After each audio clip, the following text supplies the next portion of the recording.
marketplace has changed dramatically. I asked Roberto Graziani, CEO of 360 Duty Free, to give us his take on just how much things have changed and his view as to where the focus for travel retail now lies. Roberto, welcome. Can we just start this by first asking you the question as to how you see retail and the travel retail industry in particular, how it's evolved over recent years? Hi, Peter, and thank you for allowing me to be here in discussing these very interesting matters about our industry. I would say that in the last decade, we have experienced a revolution, not only in travel retail, but in the overall retail sector. Revolution started with the e-commerce and accelerated with the explosion of smartphone technologies and their users. Globally, online sales are eventually going to overtake offline sales, and that will happen even faster for the typical travel retail merchandise categories.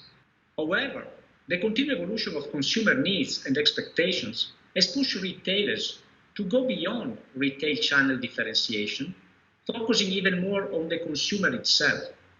Channel focus is no longer enough to guarantee a successful long-term growth.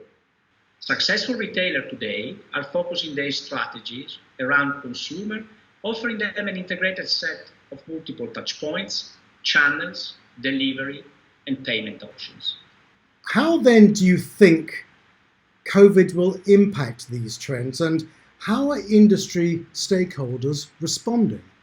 Even though the pandemic's long-term effects in the industry are evolving, it is quite clear, as I mentioned before, that the pandemic has accelerated a change in consumer behavior and the request for additional services, such as, for example, home delivery, that will certainly transform the travel experience and will need, from an industry stakeholder's perspective, further investment in digitalization.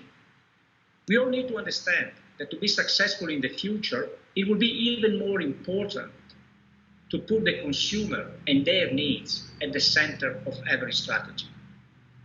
From what I can see, airlines and airports, despite their financial difficulties, are rethinking their business models and revenue strategies, and they are rightly shifting their investment toward digitalization to increase their level of efficiency and to enhance consumer experience, while creating the opportunity to generate ancillary revenues.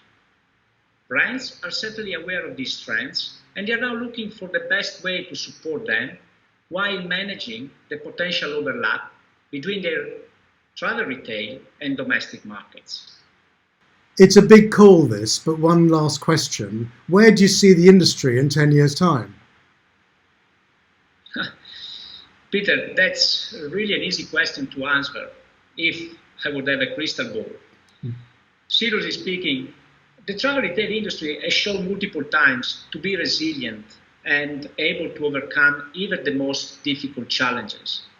Therefore, after the 2 or 3 years that will still be needed to recover the 2019 levels, I'm sure it will start growing again. Industry stakeholders, though, will need to cooperate more than in the past, having in mind that the ultimate goal is serving the consumer as best as we can, and that therefore it is paramount to tear down all the barriers that could impede the achievement of such goal. Roberto Graziani, thank you for your time. Thank you very much, Peter.